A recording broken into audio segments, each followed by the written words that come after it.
Hello, everyone, and welcome to this broadcast. Mark DeJesus, your brother from another mother, bringing you insights for your healing and freedom journey. I'm all about mental, emotional, and relationship health and helping to support the journey that you're on. I am the author of the book, The OCD Healing Journey, which I'm so excited about.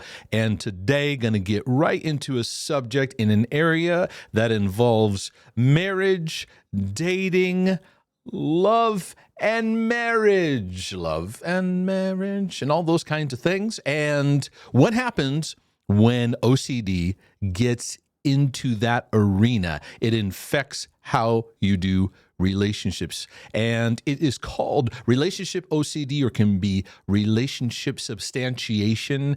And it has a variety of ways that it impacts people. But basically, you become obsessive compulsive about the state, the quality, the surety of the person you are dating, moving towards marriage. Commitment brings up a lot of issues. And I'll be honest with you, this was one of the most intense battles of OCD that I had in my journey. In fact, it is this battleground that truly awakened my heart to realize that I need to work on some areas of my life. After rounds and rounds and rounds and rounds of it tormenting me and leaving me in many dysfunctional patterns, it caused me to go, okay, God, I need a renewal in how I relate to you, myself, my world around me, how I relate to thoughts, and how I relate to relationships. So what I want to do today is I want to talk about some questions, some beliefs that influence the life of someone with relationship OCD. And I'm going to frame it in myths that people with relationship OCD tend to believe. There's about 13 of these. And what I want you to understand is that when it comes to relationship OCD, all roads, if you want to see the org chart of their thinking, all roads lead back to, I think I'm with the wrong person.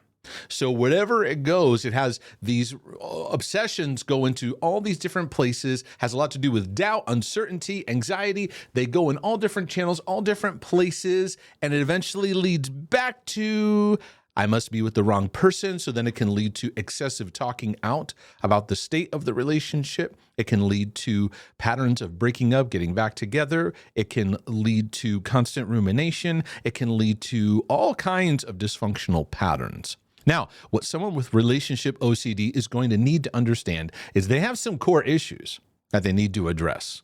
But what they think is the problem is the other person. I got to find the right person. They become deeply disturbed, and there is an obsession that drives them. I got to find this perfect person.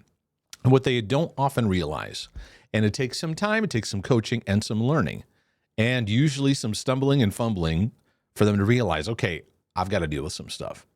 One of them is the issue of unconditional love is very, very foreign to them. They think they know how to love. They think they understand what unconditional love is, but they don't. Weaknesses, flaws, vulnerability, commitment, all those things bring up frightening anxiousness to them over the relationship. And so they're conditioned to, if the relationship is better, then I'd be better. But their deeper core struggle is with intimacy. True, vulnerable intimacy with flaws. Being connected to somebody and knowing how to love. And what it brings out is the core battle is a battle with self. There's issues of self-hatred, unworthiness of being loved, flaws that they see over themselves, perfectionistic battles that they have over themselves. And here's what happens. They take the inward emptiness, trauma, lack of fulfillment, neglect in their own heart, and they transpose it out to finding the perfect one, because that will then, somewhere over the rainbow, I will arrive and find this place of fulfillment and peace. So with that said, there are some beliefs that come into play. These are narratives that float around, but they're really myths, and I want to squash these myths today. Because whether you struggle with OCD or not, I think all of us need to mature in what true love is. Because we've believed a lot of lies, gotten hooked into them, and we follow a lot of patterns of that are up and down. We follow our emotions in such a way that we become so tied to the pull. We have expectations that are not accurate, are not healthy. We confuse lust with love. We confuse a number of things.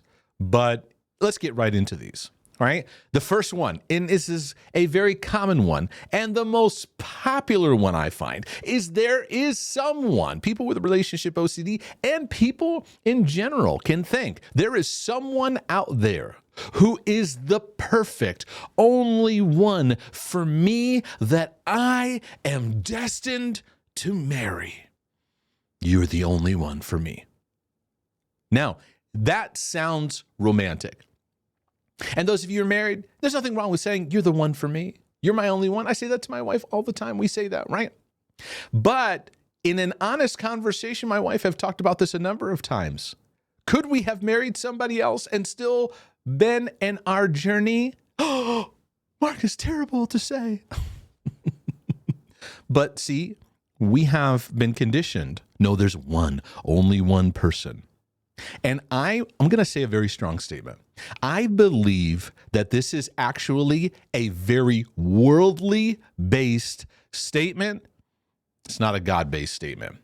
When you see people in the Bible and people say, I want a biblical marriage, many times, and most of the stories come from Old Testament because we see more details of people's lives in the Old Testament. Their pathway to marriage was, oh, that woman over there, I would like to marry her. Let's get married. The decisions were very quick. I'm not encouraging you to make just quick decisions, but now we live in a day and age where we're dating for a very long time, engaged for a long time, happening so long, and we're delaying because we want to make sure because we're scared, and we have this mindset, and I believe it's a worldly mindset. This is not a God-given thing, that this person is the only one, the perfect one.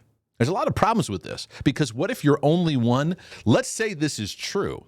What if the only one that's out there, what if that person gets off track and they don't follow God in the perfect way? Now they're off track and they've now ruined the algorithm of you finding the right one. And so now you're having to go with somebody else, but then you're interfering with somebody else's only one. And now we're off the only one. And now you see where the pathology of where we go with these things and where it leads us, it doesn't line up with healthy thinking. And what it does is it puts love in the place of someone fulfilling this ache in our heart. And it disconnects us from realizing love is a decision. We decide to love. We make a choice to love. And then our emotions and feelings follow. Now, is there romance? Yes, but that has taken over in a very dysfunctional way where we are trying to get romantic love to fill the ache in our heart. And romantic love will not fulfill your father wounds, your mother wounds, your dysfunctional upbringing, the emptiness, the trauma, the neglect, the stuff you were raised in that wasn't healthy. A romantic relationship will not fulfill that. So in realizing that I believed a myth, I had to reboot and relearn a lot of things and learn about what love really was. I thought I could love people because I could do it in a ministry setting, but I actually didn't know how to do that at a committed, deeper level with vulnerability. Now, many Christians, they take this kind of the next level because they go, God is preserving the perfect only one out there that I need to find, that I'm destined for. And so we hang that as though God is saying, this is the person that I want you to marry, and you must marry this person. So again, what we do is we leave romance to an external force coming upon us. Now we place it to God. God is putting his will, and Christians can be very obsessive-compulsive about his will. Am I following his will? Am I in his will? Am I out of his will? Did I trip out of his will? Oh my goodness, I fell. I'm out of his will. Am I in his will? Am I back in? And then we start to think, am I in his will? Where's Will? I got to go talk to Will. I lost Will. Where's his will? I don't know where his will is. I got to find his will. Am I in his will? Am I out of his will? You see where this can lead us? And I'm only on the first one. The second one is marriage. is a beautiful, perfect, flawless fairy tale, dream come true experience. And it's amazing. And then when we have average days, or days where we don't really feel a whole lot, we go back to, remember the org chart, where does the org chart go to? I must be with the wrong person. Right? And what I'm bringing out is I believe this perfect one is a worldly mentality, but I'm going to give the world a break here for a second, because sometimes Christians, we go, the worldly, right? Those that are of the world that are not even Christians, that are healthy, will say the only one thing is a myth. Right? So I don't want to just chalk up those who don't believe in Christ to be, they all believe that way. There's many that don't believe in Christ, and even they understand, but they're trying to live healthy, realize, yeah, there's only one thing. It gets people tripped up. And we're looking outside of ourselves to try to find an ache within us that only God and a journey of recovering and healing can begin to fulfill. And it's not going to be found in trying to find the perfect person. Back when I was pastoring, I said this statement in little marriage workshops that I would do. I would say this statement and I would leave it there for a minute to just kind of let people misunderstand me for a moment. I would say this statement. I would say, my wife doesn't make me happy. And I would just wait. My wife doesn't make me happy. Because I know where many minds go in that statement. She's making you unhappy? What's wrong in your marriage? It's not where I was going with it. The idea of happiness, fulfillment, peace, rest, refreshment, whatever, fulfilling kind of word we want to use. Many people make the mistake of, I've got to put that in another person. It teaches us to be codependent.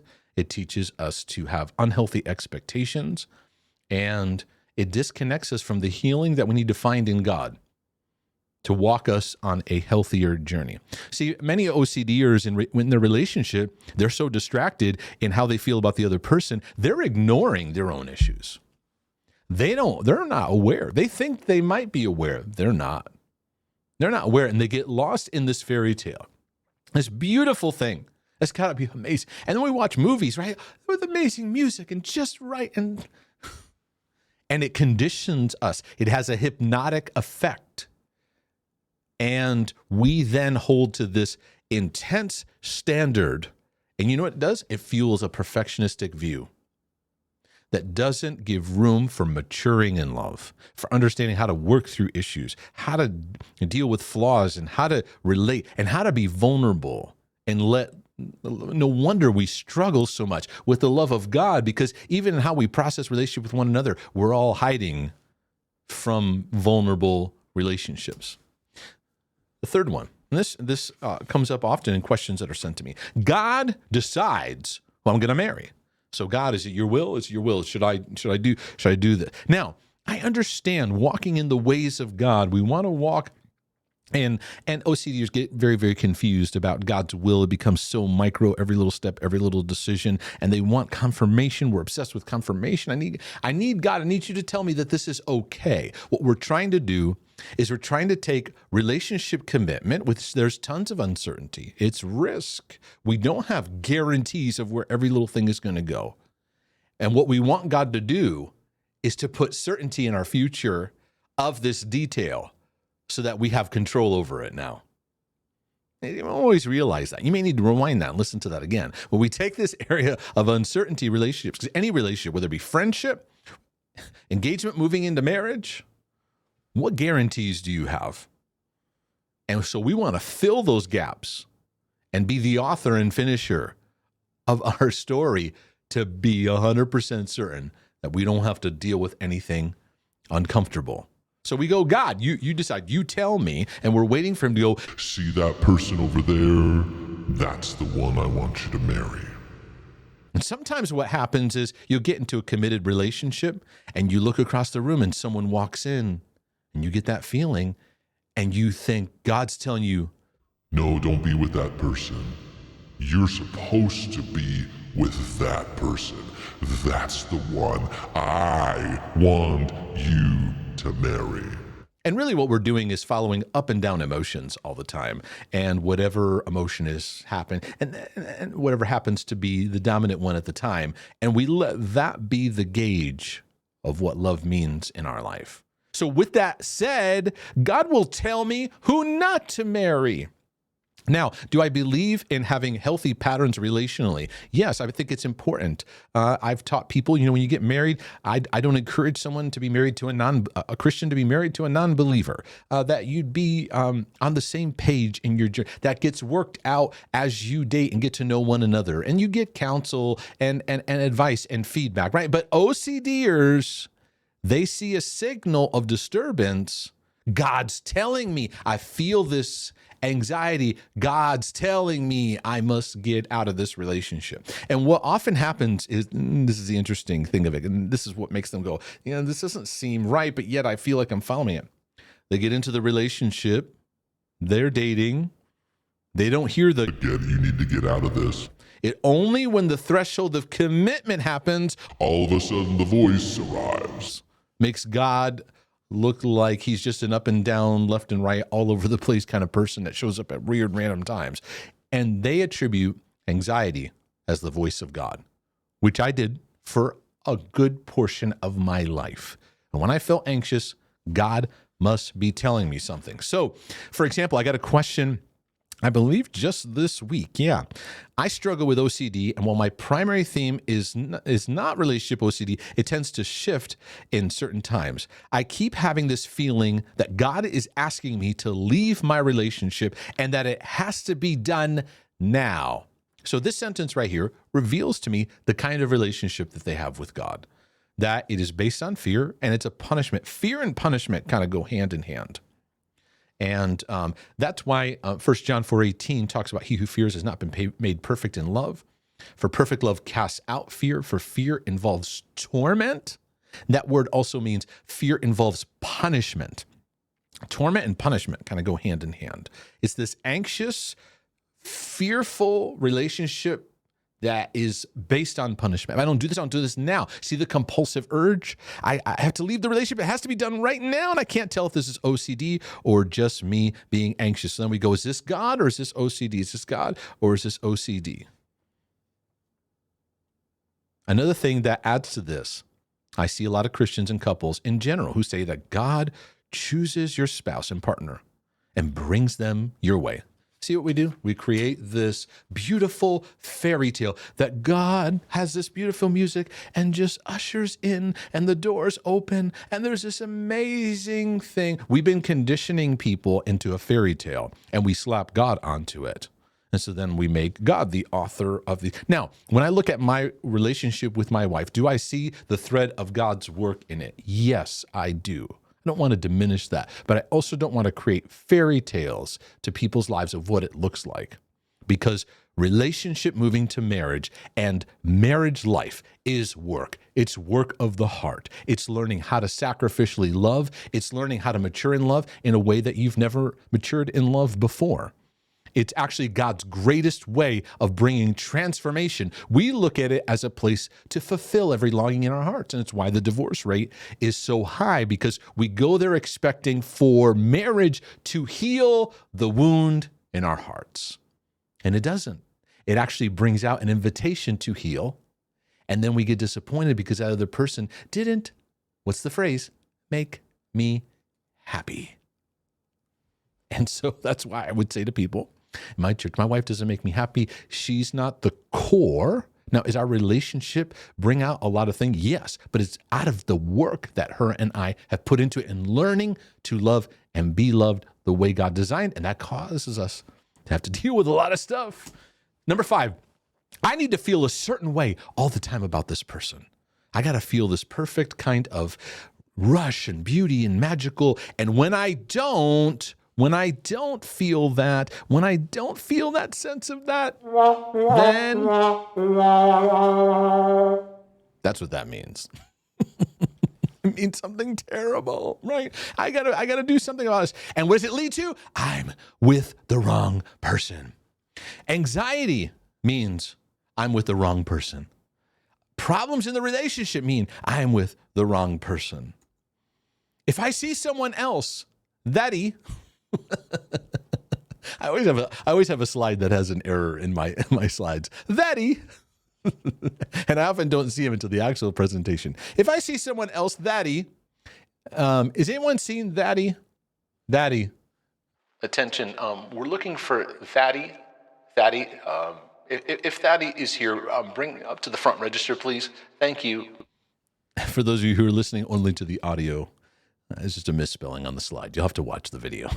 If I see someone else, if I see someone else that is attractive, it could mean that I am with the wrong person. Right? So again, all roads lead to it's this person.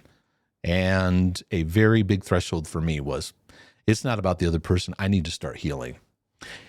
If I see a certain flaw,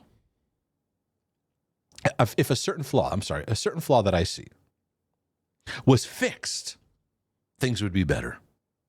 Maybe it's a physical flaw of the person. Maybe it's the way they act. Maybe it's they're not as spiritual as you are, of having this beautiful spiritual maturity, of being able to eloquently speak of the things of God the way that I do. You see, the person I'm dating doesn't have the spiritual maturity that I have. And I'm not sure I want to be with this person because they don't seem as spiritual as I am. So, that means I'm with the wrong person. And if this one little thing, or these series of things would be fixed, things would be better. Another myth that I believe is I cannot have doubts. Cannot have doubts. Shouldn't exist. Can't be there. Can't have doubt about relationship. I got to know that I know that I know. Just like religious OCDers with their salvation go, I got to know that I know that I know that I know that I know that I know that I know without a shadow of a doubt. I've got to know. Same thing in relationship OCD. I've got to know that I know that I know that I know. See, this is why all OCDers have the same problem. It just has different accents to it. It's all the same thing. I have to fill a void of uncertainty with perfect certainty. And I'll chase it, and I'll chase these questions that can never be fully answered. So now I'm chasing fully everywhere, wondering where fully is. Have any of you found fully? And of course, the classic one is this person needs to make me happy. And we put that expectation there. So where sometimes the fears will travel to is it's a projection. I'm going to end up married. I'm going to no longer love this person. And therefore, I will be trapped.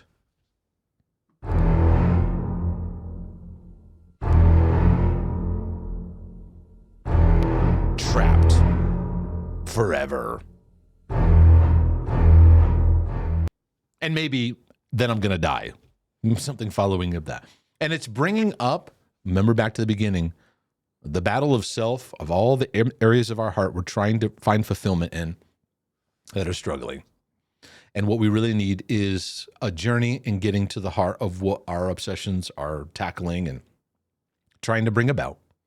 And we have this fear-based dread if I make the wrong decision. So it makes us very prone to procrastination and putting off decisions and not taking a step. And we feed that fear. Lastly, what we'll do is in our battles, OCDers classically, they look outside and they look at their world and they say, no one else struggles with this. They look at other couples and they go, those couples don't have any problems. They just have amazing relationships. Problem is those couples they don't really know them, or those couples are just good at hiding things. Because everybody has their battles. Everybody has their journey.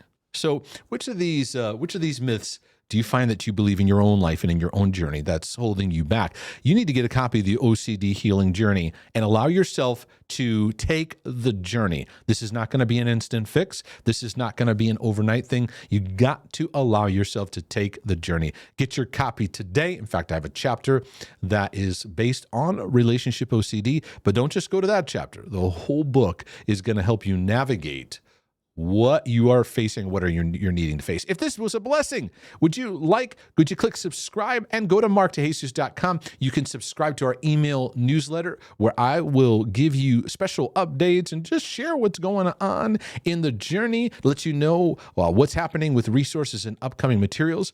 Also, if this is a blessing, consider a one-time donation or become a monthly supporter to the ministry work. Well, this is your brother from another mother saying, Lord willing, and the creek don't rise. I'll be back with more insights and tools for your healing and freedom journey. But in the meantime, I'm out.